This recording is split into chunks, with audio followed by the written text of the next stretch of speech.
Good morning. I really appreciate that we have a room full of people who care about community banking, and I appreciate getting to be here. I wrote my PhD dissertation on bank failures, so I'm really interested in this particular panel, and I think my role is to give you some banker's professional viewpoint about the topics that were covered today. So I want to talk a little bit about deposit insurance first and remind us that during the 1920s, before the FDIC was created, more than 600 banks a year on average failed, 600 on average a year. But subsequent to the creation of the FDIC, very few banks failed because at that time banks were small and most deposits were insured.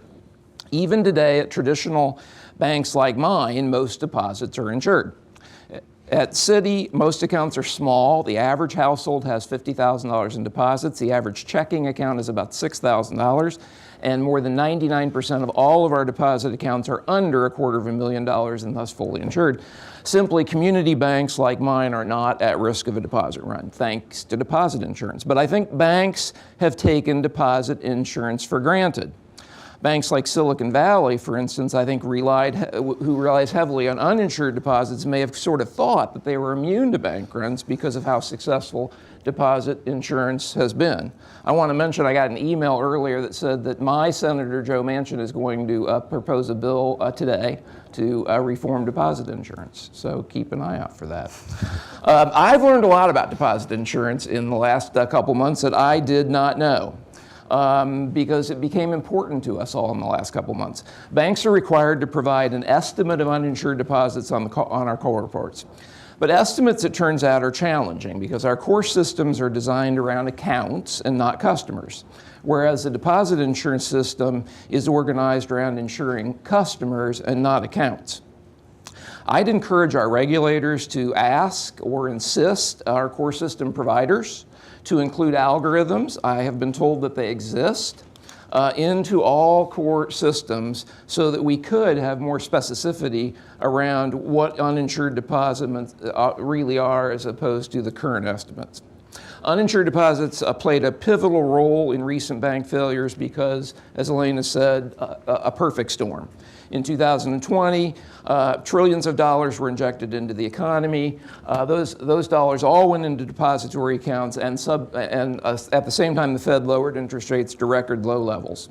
Michael's paper focuses on the impact of unexpected deposit inflows, and particularly uninsured deposit inflows, and shows that banks that receive high levels of uninsured deposits subsequently take riskier loans and take interest rate risk by investing in long-term bonds. So let me share with you my company's experience during this period of time. At City National Bank, we had an increase of $1 billion in deposits between December 2019 and December 2021. That's a 22% increase in deposits for us. As these deposits flowed into the bank, our management team spent a lot of time discussing when rates might increase, by how much, and to what extent those deposits would stick on our balance sheet. We listened, at least skeptically, to Federal Reserve or Fed Watcher prognostication that said rates would remain low for many years. In short, we were very thoughtful about what we did with those deposits. We chose not to increase loans at a time when lending seemed a little scary, but with $1 billion in new deposits, we invested about $500 million into long-term bonds. Wish we hadn't. And we chose at the same time to hold about $500 million in additional cash in our account at the Federal Reserve, on which we still earned a spread, even though it was a thin spread. We clearly understood the risk we were taking by deploying some assets out along the yield curve. I can clearly remember saying, quote, going long with interest rates at historic lows is likely a sucker's bet. But we knew that if rates were going to be low, earnings were under pressure, and if rates were really going to stay low for 3 to 5 years, we would need the additional earnings, so we did it. Sucker's bet, yes it was. Citi is a highly profitable bank and has solid capital, strong asset quality, solid liquidity. So I can sure get how other banks also felt the pressure to go out long. I'll contrast Citi and the many, many community banks just like us with the experience at Silicon Valley Bank, 30 times our size, but serviced by only a few branches, whereas we have 99 branches. Between 2020 and 2022, we've seen a bit of this. Silicon Valley Bank saw deposits triple in 3 years, from $62 to $175 billion. With only a few branches, most of the customers were large and uninsured. Consistent with what Michael said, Silicon Valley Bank grew loans 150% in 3 years, and they quadrupled their investment portfolio in 3 years. Clearly, SVB had a large inflow of mostly uninsured deposits and utilized them to enhance their risk profile. I started out in asset liability management, and what I know is that if deposit goes up, there are only 3 things we can do with those. We can make loans, we can buy bonds, or we can hold cash. And if the deposits come at any cost at all, holding cash is an expensive decision to make. Some banks, I think, like risk, and they seek risk. It's not surprising to me that when provided growth on the liability side of their balance sheet, they would grow the riskiest parts of the assets in their bank and not choose to hold, as we did, temporary deposits in the form of cash. Michael analyzes supply-driven deposit inflows that do not stem from a bank actively seeking them, but from depositors deciding to increase deposits for reasons unrelated to the bank, and concludes that banks will take credit risk and interest rate risk. But I would tell you about my bank. My bank could not have had a significant growth in unexpected uninsured accounts. Our franchise is not built around large corporate customers. We don't seek them. We don't want them. In fact, prior to COVID, if you had $25 million in your bank, I paid you less than the guy with $24.9 million, because we didn't want, and we sent a clear signal, we didn't want large accounts like that. When we offer CD specials, we don't take money from out of market. We do not want large deposits, and certainly not large uninsured deposits. Similarly, I think most small community banks aren't going to have the customer base that could get large amounts of deposits dropped onto their balance sheet. Our franchise was designed to attract small insured deposits, so we have a 4% margin, but the expenses of 99 branches. Silicon Valley Bank was designed specifically and strategically to avoid small deposits and court large uninsured depositors. So it's not surprising to me that Silicon Valley Bank had a large influx of uninsured deposits and we did not. And it isn't surprising to me that they chose to take more risk.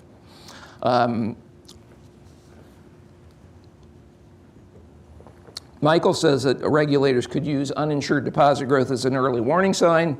I'd go further. I'd say just having uninsured deposits is an early warning sign.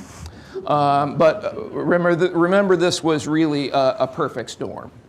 An unusually severe economic shock, followed by an unusually massive cash injection, and unusually low, historically low interest rates, followed by an unexpectedly quick recovery and unexpected inflation, leading the Fed to unexpectedly increase interest rates at the fastest rate in all of history, all in 30 months.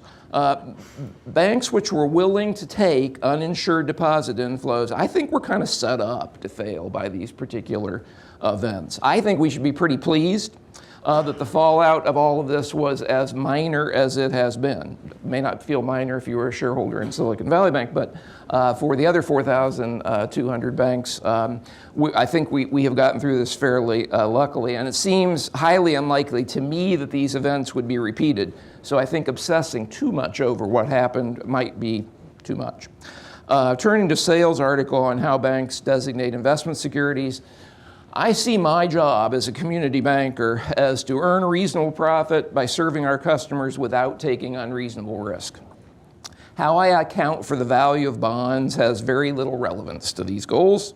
FAS 15 says I must designate securities as either available for sale or held to maturity. To do that, I'm going to think about 3 things. I'm going to think about how much capital I have, how much liquidity I have, and whether I want to actively trade my bonds. In the case of Citi, we have plenty of capital, plenty of liquidity, and we do actively trade the bonds, so we designate the entire portfolio available for sale. Banks like Silicon Valley Bank with thin capital and limited liquidity, which I would call the definition of a high-risk bank, are more likely to choose to be held to maturity. But if investors are not fooled by the difference in accounting treatment, as seems to have been the case at Silicon Valley Bank, and I would tell you I got an email this morning from Janie, one of our investment banking firms, and what they did for the end of September is they estimated the current mark-to-market on everybody's portfolio that's publicly traded and followed by them. They know what the marks are before any of us announce it, and they knew it at the end of August. If if investors are not fooled by how you account for your bonds, then the issue to me seems irrelevant and really just an accounting issue. I have always and continue unabashedly to believe that mark-to-market accounting is a bad idea. And I'll leave it at that. Which brings us to Tony's paper, which I really, really liked. I learned a lot from, thoroughly enjoyed. At year-end 2022, Silicon Valley Bank had $117 billion in investment securities. They reported tangible common equity of 7.3%, but only because they had held to maturity bonds. It looks to me like a quick calculation that really tangible common equity was under 4%. And which investors viewed as inadequate. Silicon Valley Bank was adequately profitable, but let's look at their cost of funds, which were 14 basis points in 2021. By the end of 2022, 236 basis points. Now mine are 68 in the same period of time. Theirs is 236 minus 68. Large uninsured depositors must be paid market rates. Small core deposits are much less expensive. But investors knew that the book capital at Silicon Valley didn't include the embedded losses. Tony showed us or Elena showed us the stock market price. In the period of $48, the bank went from being valued by its shareholders at billions of dollars down to zero. And Tony showed us how Silicon Valley, or how social media played into all of that. And as a banker, I would say that the impact of social media is scary. Bank crises, in the training we all have gotten, are supposed to play out very slowly.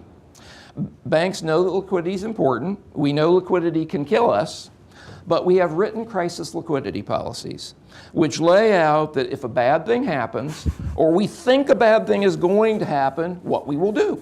And it tells us that we will offer our customers long-term CDs to lock in funds. We'll sell bonds for cash. We'll stop making loans. We'll seek term funding from the home loan bank. We'll, if we've got them, borrow against lines of credit with the correspondent banks. We may issue equity, as Silicon Valley Bank tried to do, but we've always assumed that we would have time and wiggle room to manage through problems before what we think of as a relatively inefficient information network makes our problems known.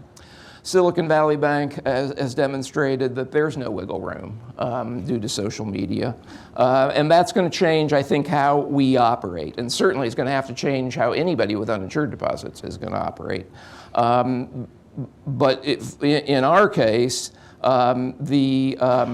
one of the things I think that's going to happen is that banks are going to have to maintain more liquidity on the asset side of their balance sheet. We've always said to our regulators when they come in, hey, we could always borrow.